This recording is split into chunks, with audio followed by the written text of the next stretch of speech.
Oke, Bismillahirrahmanirrahim. Assalamualaikum warahmatullahi wabarakatuh.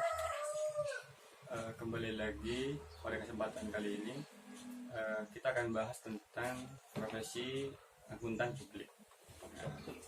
Apa aja yang akan kita bahas pada kesempatan kali ini? Yang pertama itu berkaitan dengan definisi atau pengertian. Kemudian yang kedua itu ada syarat-syarat menjadi akuntan. Yang ketiga itu jasa-jasa apa yang bisa diberikan seorang akuntan publik. Jadi itu 3 bahasan pokok yang akan kita bahas pada kesempatan kali ini. Masuk kepada definisi. Seorang profesi akuntan publik itu atau profesi akuntan publik itu berasal dari kata Latin yaitu profes, yang mana berarti pengakuan atau pernyataan di muka umum. Maka menurut Bukhari, konsep profesi mengandung 2 dimensi pengertian. Dimensi yang pertama itu dia berkaitan dengan sifat kegiatan, yang mana di dalam dimensi ini dapat dibedakan menjadi 2, yaitu kegiatan mencari nafkah atau occupation. Kemudian kegiatan yang kedua itu untuk kesenangan semata atau hobi dan kegemaran. Dimensi yang kedua ini dia berkaitan dengan tingkat kemahiran, yang mana dibedakan menjadi 3 jenis. Yang pertama itu jenis kegiatan yang dilakukan dengan tingkat kemahiran yang sangat tinggi, kemudian tingkat kemahiran yang sedang, dan kemahiran yang rendah. Maka atau bisa juga tidak memiliki kemahiran sama sekali. Maka akuntan publik adalah akuntan yang telah memperoleh izin dari Menteri Keuangan untuk memberikan jasa akuntan publik di Indonesia. Jadi itu pengertian atau definisi profesi akuntan publik. Ketentuan mengenai akuntan publik di Indonesia telah diatur dalam Undang-Undang Republik Indonesia Nomor 5 Tahun 2011 tentang akuntan publik dan Peraturan Menteri Keuangan Nomor 17/PMK 01/2008, yaitu tentang jasa akuntan publik. Maka setiap akuntan publik wajib menjadi anggota Institut Akuntan Publik Indonesia atau disingkat sebagai IAPI. Jadi Institut Akuntan Publik Indonesia. Asosiasi profesi yang diakui oleh pemerintah. Jadi IAPI itu merupakan asosiasi yang diakui oleh pemerintah. Maka perizinan akuntan publik atau izin akuntan publik dikeluarkan oleh Menteri Keuangan dan berlaku selama 5 tahun dan dapat diperpanjang. Artinya dalam kelipatannya misalkan masanya sudah habis, maka surat izin itu bisa diperpanjang. Kemudian masuk kepada poin yang kedua, yaitu apa sih sebenarnya syarat-syarat menjadi seorang akuntan publik. Yang pertama, dia harus memiliki sertifikat tanda lulus yang sah yang diterbitkan oleh tadi IAPI tadi, Institut Akuntan Publik Indonesia, atau perguruan tinggi yang terakreditasi atau diakreditasi oleh IAPI untuk menyelenggarakan pendidikan profesi akuntan publik. Jadi nggak gampang ya. Kenapa itu harus punya sertifikat soalnya. Terus kemudian yang kedua, apabila tanggal kelulusan telah melewati masa 2 tahun, maka wajib menyerahkan bukti yang telah mengikuti pendidikan profesional berkelanjutan atau PPL. Paling sedikit 60 satuan kredit PPL SKP dalam 2 tahun terakhir. Jadi apabila sudah 2 tahun lulus, maka dia masih wajib menyerahkan bukti telah mengikuti pendidikan profesional berkelanjutan atau PPL tadi kan.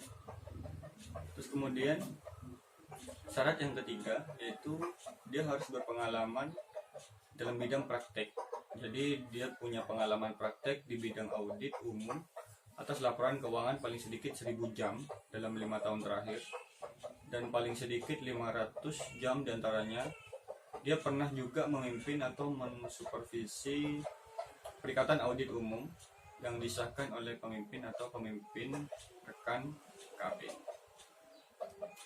Itu tadi syarat-syarat bagaimana menjadi seorang akuntan publik. Sulit dan lumayan sulit. Kemudian masuk kepada poin yang ketiga, yaitu tentang apa sih sebenarnya atau jasa-jasa apa sih sebenarnya yang bisa diberikan oleh seorang akuntan publik. Pertama itu bahwa kantor-kantor akuntan publik yang ada pada saat ini itu dapat memberikan jasa-jasa penjamin. Salah satunya adalah jasa atestasi. Apa jasa atestasi itu? Yaitu jenis jasa penjamin yang dilakukan oleh kantor akuntan publik dengan menerbitkan suatu laporan tertulis yang menyatakan bahwa kesimpulan tentang keandalan pernyataan tertulis yang dibuat oleh pihak lain. Jadi jasa atestasi itu adalah dia sejenis jasa yang menjamin bahwa kesimpulan atau tentang keandalan pernyataan tertulis yang dibuat oleh pihak lain. Jadi sebagai jasa penjamin ya, bahwa menjamin gitu. Kemudian jasa atestasi ini dia diberikan untuk memberikan pernyataan atau pertimbangan sebagai pihak itu independen dan yang pasti kompeten tentang suatu pernyataan atau asersi suatu satuan usaha yang mana telah sesuai dengan kriteria yang telah ditetapkan. Jadi dia sebagai jasa atestasi itu seperti melegalkan suatu pernyataan yang mana dia itu bersifat independen sehingga tidak ada campur tangan atau tekanan dari pihak manapun, dan yang pasti dia berkompeten di bidangnya. Nah, sebenarnya apa aja sih jasa-jasa atau bentuk dari jasa atestasi itu? Yang pertama itu bahwa dia bisa mengaudit atas laporan keuangan historis. Nah, seperti apa itu? Yaitu salah satu bentuk jasa atestasi yang dilakukan oleh auditor. Nah, dalam pemberian jasa ini, auditor menerbitkan laporan tertulis yang berisi pernyataan pendapat apakah laporan keuangan telah disusun sesuai prinsip-prinsip akuntansi yang telah berlaku secara umum. Jadi, yang pertama itu bentuk jasa atestasinya itu audit atas laporan keuangan historis.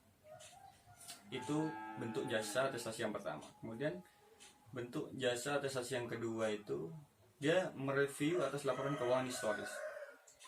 Seperti apa jenis lain dari jasa atestasi yang diberikan kantor-kantor akuntan publik? Maka banyak perusahaan non-publik menginginkan jaminan atas laporan keuangannya dengan biaya murah.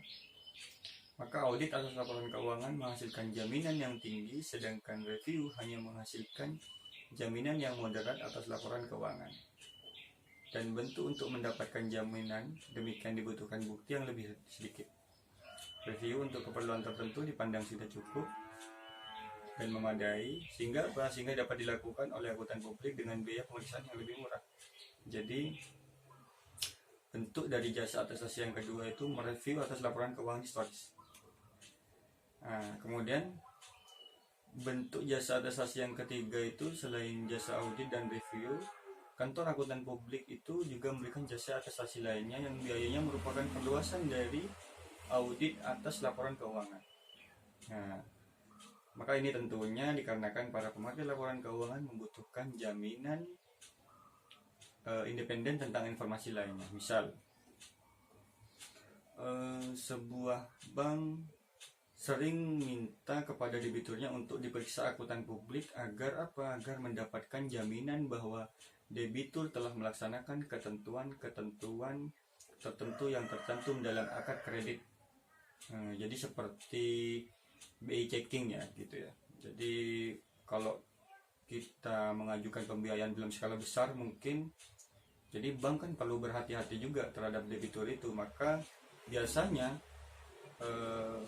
bank itu meminta debiturnya untuk diperiksa akuntan publik agar mendapatkan jaminan bahwa debitur telah melaksanakan ketentuan-ketentuan tertentu yang tercantum dalam surat hutang. Atau contoh lainnya misalnya penjaminan mengenai pengendalian intern dan jasa atestasi atas laporan keuangan prospektif. Jadi tiga bentuk tadi merupakan bentuk dari jasa atestasi. Ikatan Akuntan Indonesia atau IAI menerbitkan 4 macam standar profesional sebagai mutu pekerjaan seorang akuntan publik. Maka salah satunya adalah standar atestasi yang diberikan atau atestasi yang memberikan kerangka untuk fungsi atestasi bagi jasa akuntan publik yang mencakup tingkat keyakinan tertinggi yang mana dia diberikan dalam jasa auditing di atas laporan keuangan historis, maupun tingkat keyakinan yang lebih rendah dalam jasa non-audit. Maka standar atestasi ini terdiri dari 11 standar dan dirinci dalam bentuk pernyataan standar atestasi atau disingkat sebagai PSAT, pernyataan standar atestasi. Atestasi itu seperti sebuah pernyataan, pendapat atau pertimbangan yang mana diberikan oleh seorang yang independen dan kompeten yang menyatakan apakah asersi atau sebuah pernyataan suatu identitas telah sesuai dengan kriteria yang telah ditetapkan. Maka asersi adalah suatu pernyataan yang dibuat oleh satu pihak yang dimaksudkan untuk digunakan oleh pihak lain. Maka bisa dikatakan contohnya misalkan asersi dalam laporan keuangan historis adanya pernyataan manajemen bahwa laporan keuangan sesuai dengan prinsip akuntansi yang telah berlaku umum. Nah, jadi itu bentuk lain atau contoh dari sebuah asersi atau pernyataan. Kemudian yang pasti akuntan publik itu ada standarnya kan. Maka apa aja sih sebenarnya standar dari seorang akuntan publik atau profesi akuntan publik? Maka sesuai standar profesional akuntan publik atau standar profesional akuntan publik SPAP, ada 6 tipe. Yang pertama itu standar auditing. Standar auditing ini dia merupakan panduan audit atas laporan keuangan historis. Maka standar ini terdiri dari 10 standar yang dirinci dalam bentuk PSA. PSA itu pernyataan standar auditing, yaitu sebagai interpretasi pernyataan standar auditing atau IPSA tadi, yang merupakan interpretasi resmi yang dikeluarkan oleh Dewan terhadap ketentuan-ketentuan yang diberikan oleh Dewan PSA. Itu yang pertama. Jadi standar akuntan publik itu sesuai standar profesional akuntan publik. Jadi yang pertama dia ada standar auditing yang telah diatur dari tadi ya, PSA dan IPSA tadi. Kemudian yang kedua itu standar atestasi, yang mana dia bisa memberikan rangka untuk fungsi atestasi bagi jasa akuntan publik yang mencakup tingkat keyakinan tertinggi yang diberikan dalam jasa audit atas laporan keuangan historis. Itu standar akuntansi yang kedua. Pemeriksaan atas laporan keuangan prospektif serta tipe perikatan atestasi lain yang memberikan keyakinan yang lebih rendah, atau biasanya review pemeriksaan dan prosedur yang disepakati. Nah, yang termasuk di dalam pernyataan standar atestasi adalah IPSAT atau interpretasi pernyataan standar atestasi. Kemudian standar akuntan publik yang ketiga yaitu ada standar jasa akuntansi dan review, yang mana dia memberikan rangka untuk fungsi non atestasi bagi jasa akuntan publik yang mencakup jasa akuntansi dan review. Maka yang termasuk di dalam jasa akuntansi dan review adalah IPSAR atau biasa disebut sebagai interpretasi pernyataan standar akuntansi dan review. Jadi dalam jasa akuntansi itu ada review. Nah, dan dalam review itu biasanya disebut sebagai interpretasi pernyataan standar akuntansi dan review. Jadi itulah termasuk dalam standar akuntansi, standar akuntan publik. Jadi ada standar jasa akuntansi dan review. Kemudian yang keempat itu ada standar jasa konsultasi, yang mana dia memberikan panduan bagi praktisi yang memberikan jasa konsultasi bagi kliennya melalui kantor akuntan publik. Jadi ada standar jasa konsultasi. Jasa ini hanya menyajikan temuan, kesimpulan, dan rekomendasi. Jadi dalam jasa ini hanya menghasilkan 3. Yang pertama itu temuan, kesimpulan, dan rekomendasi. Kemudian yang kelima itu ada standar pengendalian mutu. Nah, dalam standar ini seorang akuntan publik dia memberikan panduan bagi kantor akuntan publik di dalam melaksanakan pengendalian kualitas jasa yang dihasilkan oleh kantornya dengan mematuhi berbagai standar yang diterbitkan oleh Dewan Standar Profesional Akuntan Publik.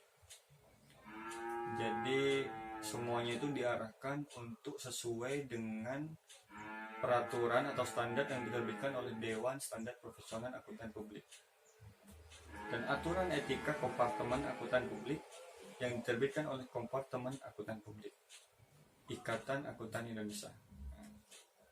Terus baru yang keenam, ada aturan-aturan etika kompartemen akuntan publik. Jadi itulah 6 standar akuntan publik. Maka kesimpulannya seperti apa?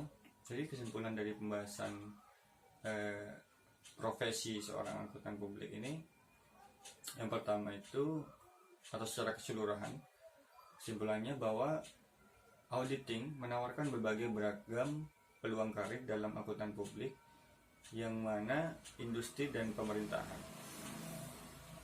masyarakat luas yang mengakui kelebihan pengetahuan dan keterampilan auditor yang telah menjadi profesi auditor, demikian tanggap pada permintaan yang kuat atas beragam jasa atestasi lain dan jasa non-asersi.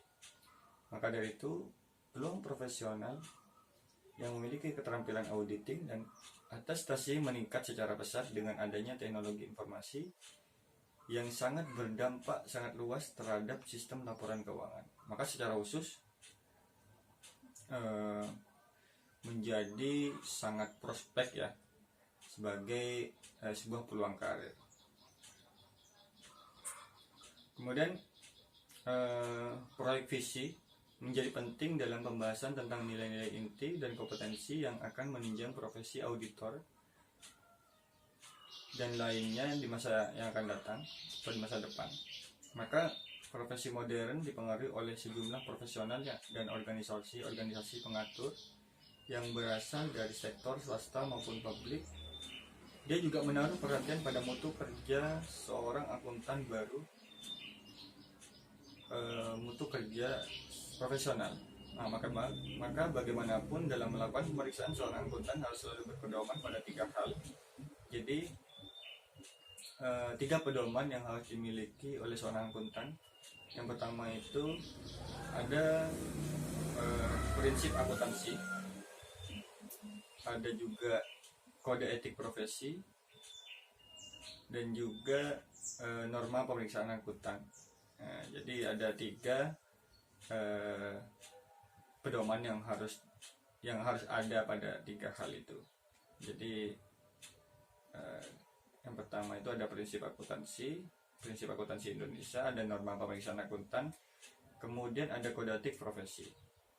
Norma pemeriksaan akuntan merupakan tolak ukur dari sebuah mutu pekerjaan seorang akuntan. Mungkin itu saja yang bisa saya sampaikan pada kesempatan kali ini. Sampai jumpa di lain waktu. Assalamualaikum warahmatullahi wabarakatuh.